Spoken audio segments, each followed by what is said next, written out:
Hello दोस्तों, आज हम देखेंगे कि कैसे दो लड़कियां एक सुनसान जगह पर लगे टावर पर फंस जाती हैं और उनके साथ क्या क्या होता है। तो हेलो दोस्तों, मेरा नाम है योगी और आज ये मूवी भी एक्सप्लेन होगी। कहानी की शुरुआत में हमें बैकी नाम की एक लड़की को दिखाया जाता है जो माउंटेन क्लाइंबर है। उसकी अभी अभी डैन से शादी हुई है। डैन भी एक माउंटेन क्लाइंबर है। इन दोनों को ही पहाड़ों पर चढ़ने का शौक है और अभी इस वक्त भी ये पहाड़ों के ऊपर ही चढ़ रहे होते हैं। बैकी के साथ उसकी दोस्त हंटर भी होती है।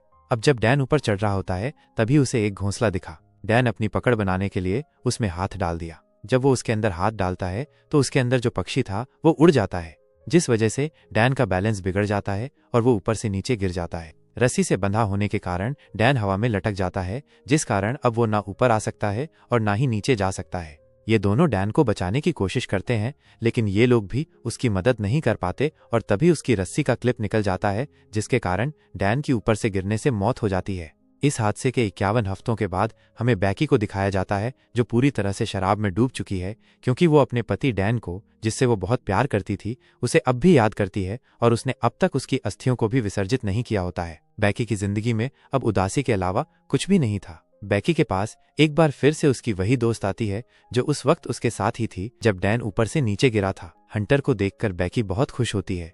जब हंटर को पता चलता है कि बैकी ने अपनी जान लेने की भी कोशिश की है तो वो बैकी से कहती है कि हमें दोबारा से क्लाइंबिंग करना चाहिए, और इसके बाद वो अपने मोबाइल पर उसे एक टावर दिखाती है जो कि टीवी टावर है।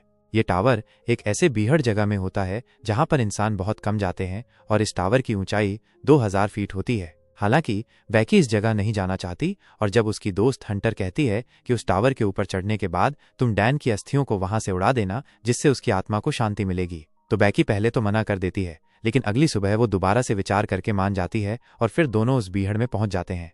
यहाँ पर ये वीडियो बना रहे होते हैं, फोटो खींच रहे होते हैं और हंटर उन वीडियो और फोटो को अपने इंस्टाग्राम पर अपलोड कर रही होती है। फिर हम देखते हैं कि वो टावर इनके सामने है जो आसमान की गहराइयों के अंदर जा रहा है। इसकी ऊंचाई बहुत ज्यादा है।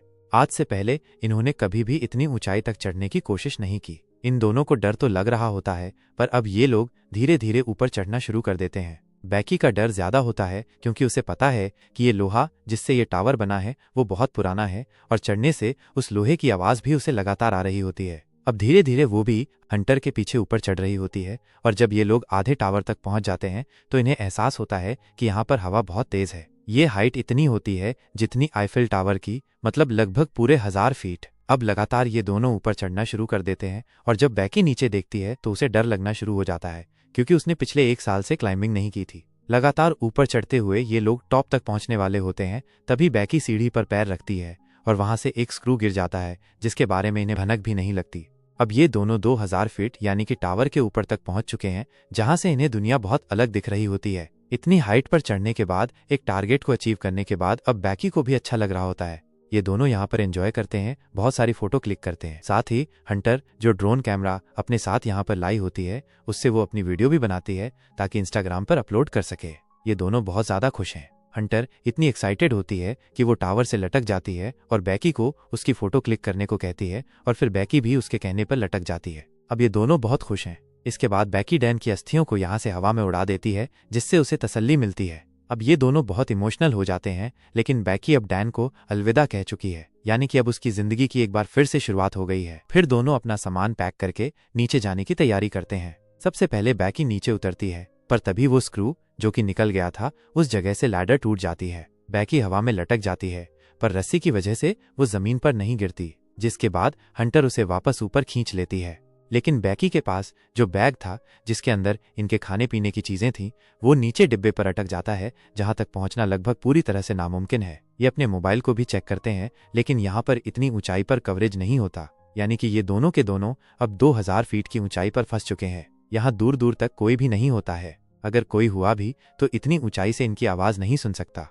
अब इस टावर के ऊपर एक बॉक्स होता है जिसके अंदर एक फ्लेयर गन और एक दूरबीन होती है, और दिन में फ्लेयर गन का इस्तेमाल करने का कोई भी मतलब नहीं है, क्योंकि फ्लेयर गन को दिन में कोई नहीं देखेगा। अब ये दूरबीन से देखते हैं तो सामने इन्हें गाड़ी दिखती है, लेकिन वो लोग इन्हें इतनी ऊंचाई पे गाड़ी वाले इनको नहीं देख सकते, ना ही इनकी आवाज सुन सकते हैं।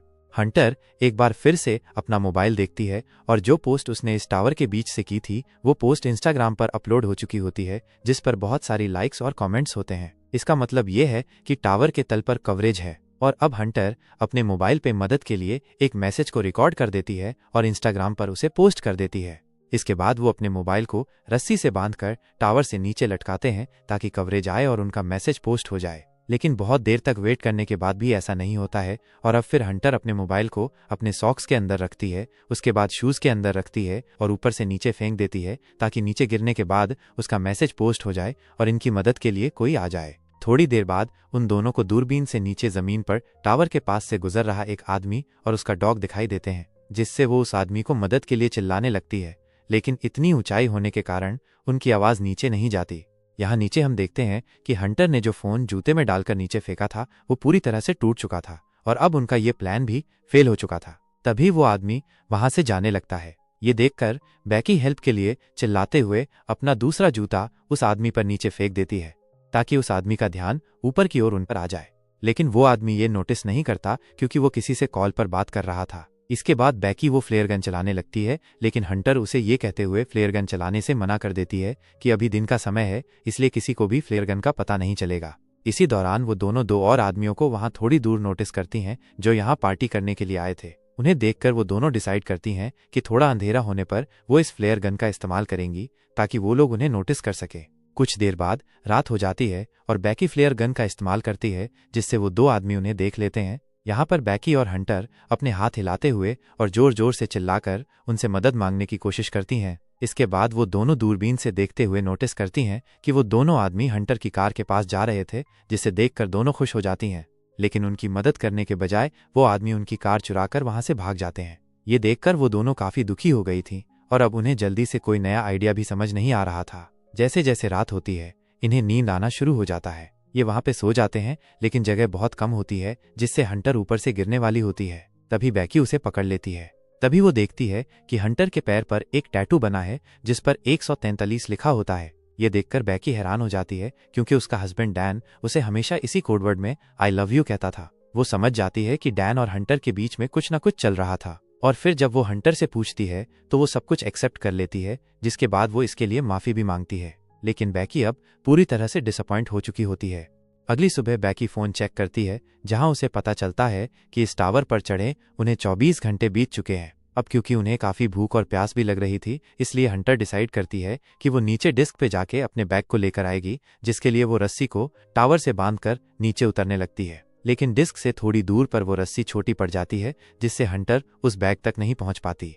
अब उसके पास कोई और चारा नहीं था, इसलिए हंटर अपनी कमर से बंधी रस्सी को खोलकर उस पर लटक कर जंप लेते हुए डिस्क पर कूद जाती है। वो बैग को उठाकर उसमें से पानी की बोतल निकालकर पीने लगती है। इसके बाद वो अपनी सेल्फी स्टिक की मदद से बैग को रस्सी से लटका देती है और खुद भी कूदकर उस रस्सी को पकड़ लेती है। तभी बैकी उसे ऊपर खींचना शुरू करती है।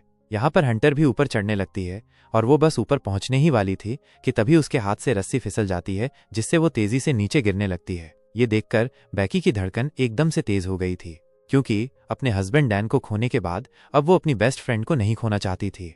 लेकिन जैसे ही बैकी डरी हुई नीचे देखती है तो हंटर उसे रस्सी पर लटकी हुई दिखती है।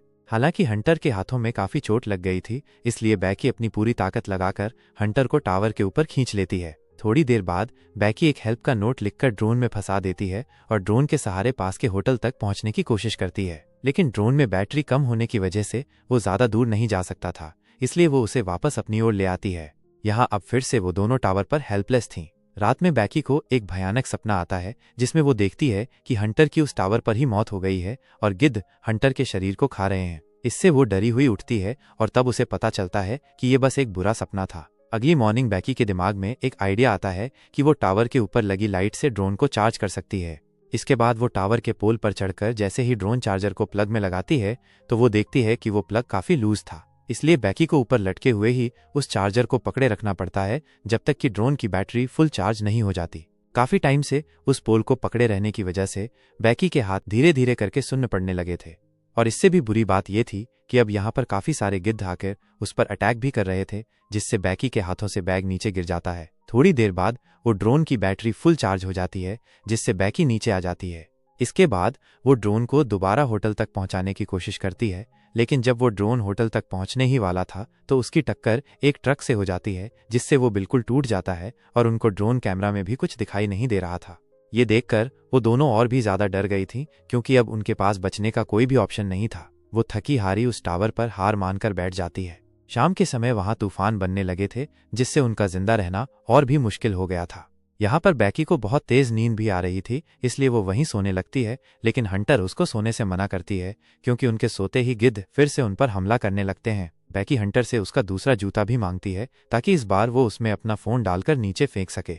तब हंटर उससे कहती है कि मेरा जूता तो नीचे डिस्क पर ही गिरा हुआ है। तब यहाँ से कहानी में एक बड़ा ट्विस्ट आता है और हमें पता चलता है कि जब हंटर नीचे डिस्क पर कूदी थी तो उसी टाइम डिस्क पर गिरने से उसकी मौत हो गई थी और उसके बाद से बैकी अकेले ही सर्वाइव कर रही थी। बैकी को हेल्यूसिनेशन होने लगे थे, जिसमें वो हंटर की प्रेजेंस को इमेजिन कर रही थी।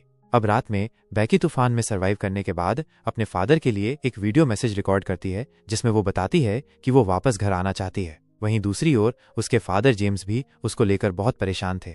अगले दिन जब बैकी इस टावर पर सोई हुई थी, तब एक गिद्ध आकर बैकी की चोट पर से उसका मांस खाने लगता है। लेकिन अब क्योंकि बैकी को काफी भूख लग रही थी, इसलिए वो उस गिद्ध को जोर से पकड़कर उसे जान से मारकर खाने लगती है, जिससे उसमें थोड़ी जान आती है। जिसके बाद वो रस्सी के सहारे नीचे डिस्क पर उतरती है, जहां हंटर की डेड बॉडी पड़ी थी। इसके बाद वो अपने डेड जेम्स को मैसेज करती है कि वो इस टावर पर फंसी हुई है और अपने फोन को हंटर के जूते में डाल देती है। लेकिन इस बार वो उस जूते को हंटर की डेड बॉडी में घुसाकर हंटर को सॉरी बोलते हुए उसकी डेड बॉडी को नीचे फेंक देती है।